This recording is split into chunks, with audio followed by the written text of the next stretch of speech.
आप अपने क्षेत्रीय जनता जो आप जहाँ कॉन्स्टिट्यूंसी हरौला क्षेत्र से आते हैं आजमगढ़ से, तो यहाँ पर जो दुश्वारियाँ लोग झेलते हैं तो जनता से क्या कुछ कहना अपील करेंगे? जब बीजेपी करती तब आप लोग ज्ञान देने चलते हैं, ऐसा ये आपको जानकारी होनी चाहिए कि कुछ ऐसे मुद्दे हैं जो संघीय सूची के हैं। ऐसी बात बीजेपी की सोच ही स्वास्थ्य के प्रति लापरवाह है।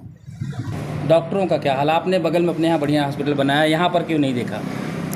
और हाई टेंशन तार से उनकी जान गई है, उसे में हम भी दुख व्यक्त करने आए थे।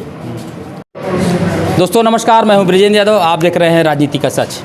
आज हम बात करेंगे पूर्वांचल के एक ऐसे नेता हैं, इनको कौन नहीं जानता, और इनकी जो चर्चाएं होती हैं, मुद्दा होता है, जब विधानसभा में उठाते हैं तो लोग इंतज़ार करते हैं भैया कुछ बोलेंगे और लोग सुनेंगे। हम भी सुनते हैं इनकी बात को लेकर, उनसे चर्चा करेंगे कि यहाँ का क्या मामला है इनका।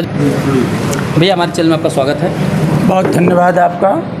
ये बताइए, आज हम बात करेंगे यहाँ के जनहित मुद्दों की।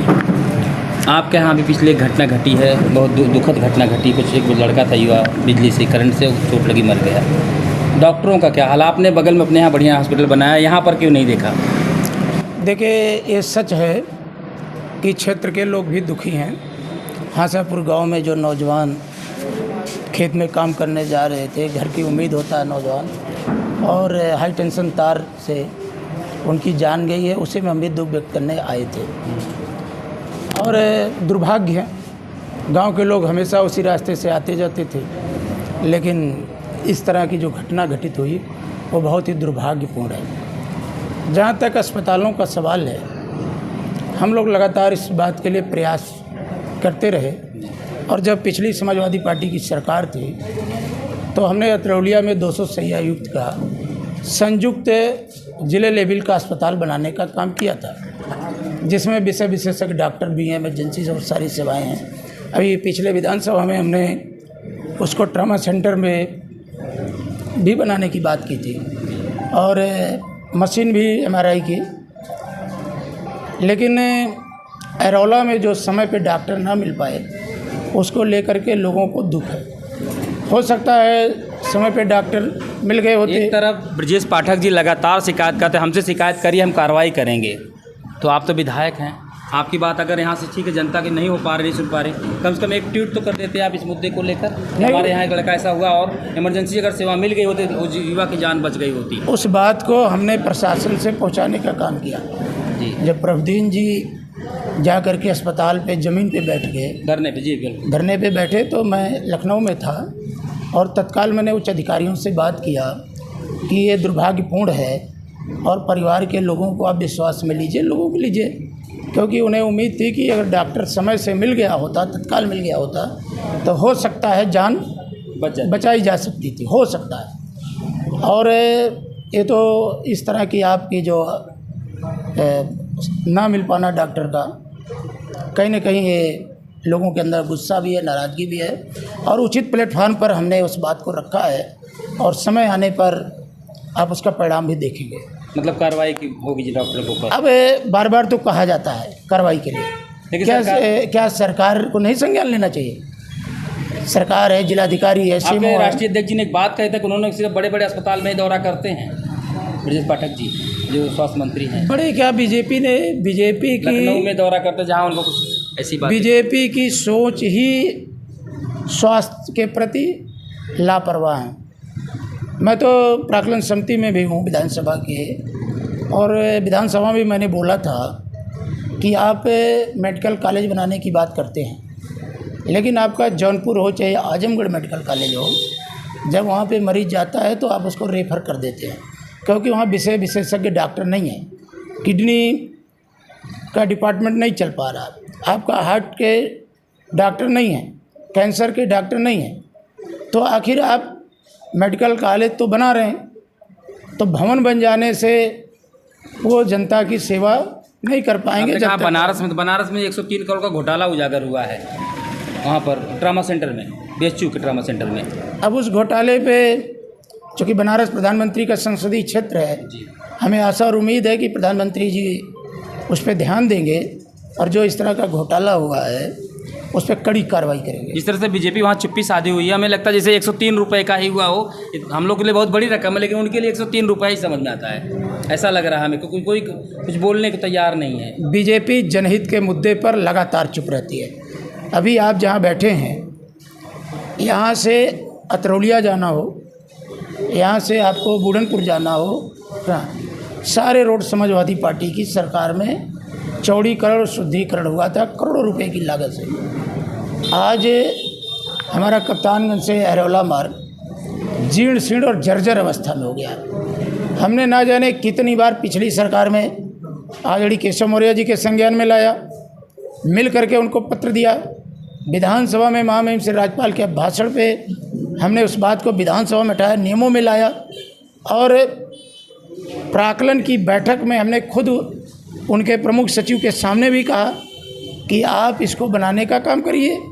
आज बहुत बड़े पैमाने पर वो उस मार्ग से लोग आते जाते हैं, लेकिन उसका एस्टीमेट भी तैयार हो गया, सब कुछ है स्वीकृति के लिए, लेकिन 56 करोड़ रुपए की इसका आंकड़न भी प्रस्तुत किया, लेकिन अभी तक उसकी स्वीकृति जारी नहीं की। तो भारतीय जनता पार्टी की अगर विकास के प्रति उनकी सोच होती, तो अगर वो कप्तानगंज से अरौला मार्ग बना देते तो जनता को बहुत ज़्यादा सहूलियत हो जाती। और तो और आजकल गांव में आप देख रहे होंगे पेयजल के लिए पाइप बिछ रही है। जो सड़कें बनी भी थी वो सड़कें तोड़ दी जा रही।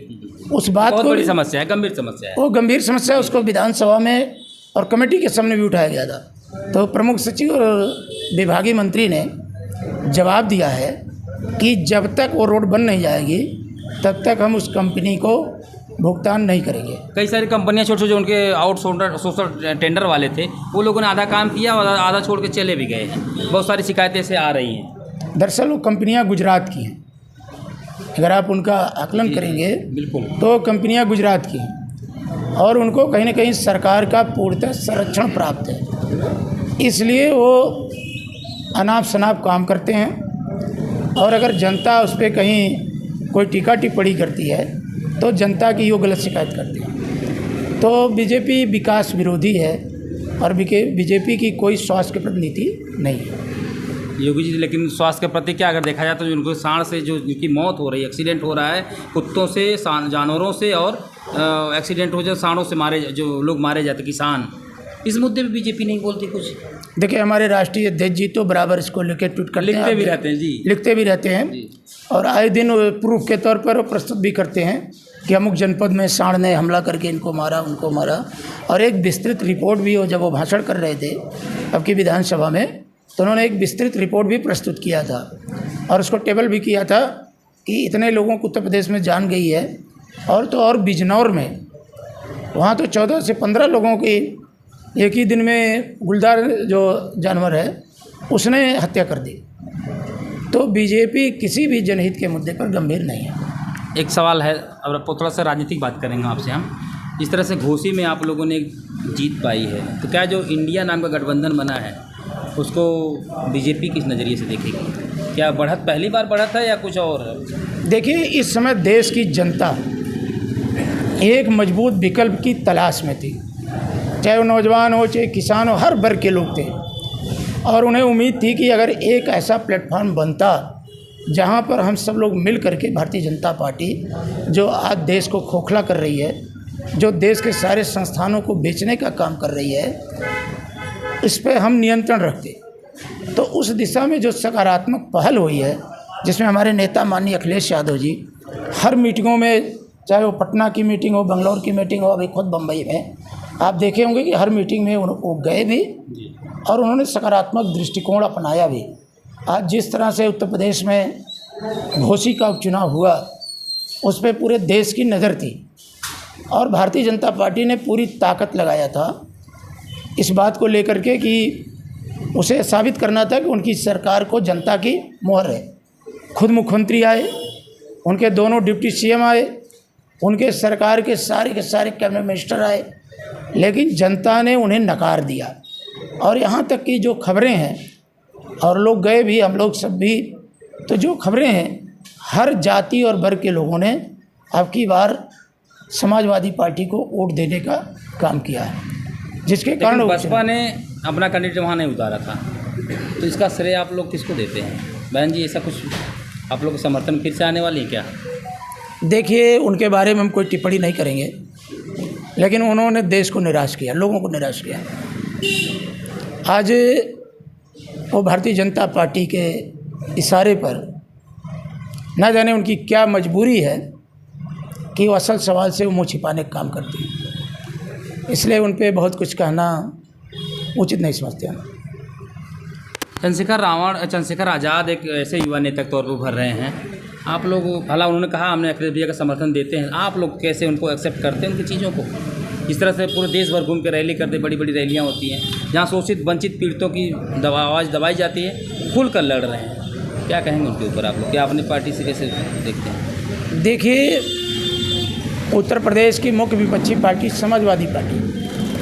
समाजवादी पार्टी से लोगों की बहुत उम्मीदें हैं। जिस तरह देश में अलायंस हो रहा है और सारे के सारे राजनीतिक दल आज इकट्ठा हो रहे हैं और अभी 11 मुख्यमंत्री आए और जो देश के अंदर चुनाव भी हो रहा है, तो चंद्रशेखर रावण तो माननीय अखिलेश जी के साथ बाबा साहब की जन्मभूमि पर भी गए थे, वहाँ संकल्प भी लिए थे। तो आज पूरा देश एक विकल्प की खोज में है और वो विकल्प देने में समाजवादी पार्टी कामयाब होती नज़र आ रही है। माननीय अखिलेश यादव के नेतृत्व में उत्तर प्रदेश में हर वर्ग के लोग एक होकर के भारतीय जनता पार्टी का ज़बरदस्त मुकाबला करेंगे। दिल्ली में एक बड़ा सम्मेलन होने जा रहा है G20 का, जिसमें 47 देशों के राष्ट्राध्यक्ष आ रहे हैं, लेकिन चाइना के और व्लादिमीर पुतिन वहाँ के यहाँ नहीं आ रहे भारत में। तो ये लोग क्यों, आखिर में ऐसा क्यों? बगल के पड़ोसी देश को नहीं शामिल कर रहे बीजेपी कुछ बस के बाद? देखिए, वो विश्व मंच है G20, बारी बारी से कई देश उसकी अध्यक्षता करते हैं। सौभाग्य है कि देश को अध्यक्षता करने का मौका मिला है, लेकिन प्रधानमंत्री जी उसको इवेंट बना देते हैं। कल देश की जो विपक्षी पार्टी है उसके नेता को उसमें इनवाइट नहीं किया, तो जो इतनी बड़ी आबादी का प्रतिनिधित्व करता हो, अगर आप उसमें उनको शामिल नहीं करेंगे तो विचार जो लोकतंत्र का असली मकसद है वो कहाँ से कामयाब होगा? तो ये अच्छी पहल है।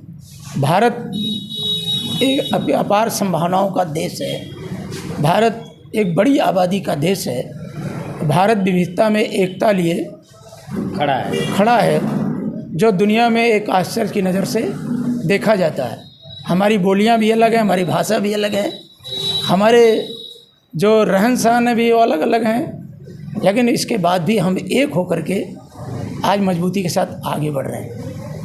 आप अपने क्षेत्रीय जनता, जो आप जहाँ कॉन्स्टिट्यूंसी हरौला क्षेत्र से आते हैं, आजमगढ़ से, तो यहाँ पर जो दुश्वारियाँ लोग झेलते हैं, तो जनता से क्या कुछ कहना अपील करें? देखिए, जो बड़ी दुश्वारी है वो तो जो जर्जर सड़क का मैंने जिक्र किया कि हरौलागंज से कप्तानगंज मार्ग, लेकिन जो उससे बड़ी दिक्कत है इस देश प्रदेश में, आज भारतीय जनता पार्टी के शासन काल में रोजगार के अवसर कम होते जा रहे हैं, संस्थाएं कमज़ोर होती जा रही हैं, जनता के असल सवाल पर राजनीति ना हो करके अनाप शनाप सवालों पर जनता का ध्यान भटकाने का काम हो रहा है। हम क्षेत्रीय जनता और लोगों से अपील करेंगे आपके चैनल के माध्यम से कि वो अपने लिए और इस देश के संविधान को बचाने के लिए एकजुट होकर के भारतीय जनता पार्टी का मुंह तोड़ जवाब दें और देश में एक नई सरकार गठन करने की दिशा में आगे बढ़ने का। वहाँ तक तो ठीक है। एक सवाल है, 1 नेशन 1 इलेक्शन, इस पर अखिलेश जी का एक ट्वीट था, उन्होंने कहा अभी सरकार अगर चुनाव करा दे तो शायद बेटर रहेगा। कब चुनाव कराएगी? इस पर इसमें एक और जोड़ देते कि 1 नेशन 1 इलेक्शन 1 एजुकेशन को भी जोड़ देते। हमारी तो यही मांग है कि अगर एक देश है, एक भाषा हो जाए, एक देश है तो एक शिक्षा भी तो होनी चाहिए। आज क्यों अमीरों के बच्चे कहाँ पढ़ रहे हैं? उनकी पूरी सिलेबस की तैयारी हो गई है और हमारे बच्चों के प्राथमिक विद्यालय में क्या पढ़ाया जा रहा? तो शिक्षा को एक करने की बात क्यों नहीं करते? हम भवन वैसा नहीं बना सकते, चलिए नहीं बना सकते, लेकिन सिलेबस तो एक कर सकते हैं कि जो ज्योति निकेतन का सिलेबस हो हमारे प्राथमिक विद्यालय का भी सिलेबस हो, जो आपके बड़े बड़े अंग्रेजी कॉलेजों के सिलेबस हैं वही हमारी प्राथमिकता। तो ये एजुकेशन को ये करने की बात क्यों नहीं करते? ये इलेक्शन पे तो कह रहे हैं कि बहुत बड़ा खर्चा आएगा। एक तो गांधी जी ने कहा था कि भारत में अगर सत्ता एक हाथ में दे दी जाएगी तो सत्ता तानाशाह हो जाएगी। उन्होंने गांव की सत्ता की बात की थी कि गांव में हमारा प्रधान होगा, प्रधान के साथ लोग मिल करके, सदस्य लोग मिल करके गांव के विकास की नीतियां बनाएंगे। ब्लॉक स्तर पे हमारा संगठन होगा, ब्लॉक लेकिन ये काम तो पंचायत। आप लोग सरकार कई बार आप लोग की रही है, क्यों नहीं कर पाए? जब बीजेपी करती तब आप लोग ज्ञान देने चलते हैं ऐसा? ये आपको जानकारी होनी चाहिए कि कुछ ऐसे मुद्दे हैं जो संघीय सूची के हैं, जिस पर राज्य नहीं कानून बनाता। हमारी उत्तर प्रदेश में सरकार रही, देश में हमारी सरकार नहीं रही। जब तक हम संविधान को कांग्रेस को संशोधन भी नहीं इसमें शामिल कर रहे हैं। जब तक हम संविधान में संशोधन नहीं कर पाएंगे तब तक हम इस दिशा में आगे नहीं बढ़ पाएंगे। तो जो हमारे कुछ समवर्ती सूची के विषय हैं उस पर राज्य और केंद्र मिलकर ही कानून बना सकते हैं। तो उस दिशा में पहल हो रही है, लेकिन अभी तक उसका एजेंडा जारी नहीं किया गया। बिल्कुल। सत्र तो बुला लिया गया, लेकिन उस सत्र में क्या क्या बातें होंगी, जो विपक्ष को एजेंडा मिल जाता है, चाहे वो राज्य विधानसभा चले चाहे केंद्र की संसद चले, तो जो एजेंडा मिलता है तो एजेंडा ना तो अभी मीडिया के हाथ में है, ना विधायकों के हाथ में, ना लेकिन कयास संसद। तो एक मीडिया जो मेन स्ट्रीम मीडिया है वो कयास तो खूब लगा रही है। वो तो ये भी कह रही है कि अब की बार भारत में इंडिया और भारत ये बड़ा माहौल उठ रहा है। भारत के नाम पे बीजेपी वालों बड़ी सहमति इकट्ठा हो रही है। उनके धर्म गुरु शंकराचार्य, पीठाधीश तो सब लोग बोल रहे हैं, और इंडिया के नाम पे लोगों को वो लग रहा है। अभी संविधान में तो दोनों बराबर लिखा है। जिन्ना बल्कि यहाँ तक हुआ कि पाकिस्तान कह रहा है कि अगर इंडिया वो भारत हटा लेगा तो हम इंडिया नाम डाल देंगे पाकिस्तान का। की बात अगर हम, हो सकता है आपको जानकारी हो, आप जागरूक पत्रकार हैं, माननीय मुलायम सिंह यादव जी जब उत्तर प्रदेश के मुख्यमंत्री थे तो उन्होंने उत्तर प्रदेश में एक प्रस्ताव लाया था कि हमें इसे भारत देश के नाम से जाना जाए, और विधानसभा में इसकी बहस हुई थी। और उस बहस में खुल करके भारतीय जनता पार्टी के नेता स्वर्गीय लालजी टंडन, स्वर्गीय हुकुम सिंह जी ने विरोध किया था। तो भारतीय जनता पार्टी का दोहरा चरित्र है। वो केवल जो इंडिया गठबंधन बना है उससे नाम बदल रहे हैं, उसके लोगों का ध्यान हटाने के लिए वो नाम बदलने की बात कर रही है। बहुत बहुत धन्यवाद हमारे चैनल से जुड़ने के लिए। ये थे संग्राम सिंह यादव जी, अरौला विधानसभा के विधायक हैं और पिछले हथरौलिया विधानसभा के विधायक हैं, और इनसे चर्चा हुई बड़ी बेबाकी से, उन्होंने अपनी बात रखी है। हम तब तक फिर किसी और से मुलाकात करेंगे। तब तक नमस्कार। ब्रिजेंद्र यादव, आजमगढ़। ठीक है।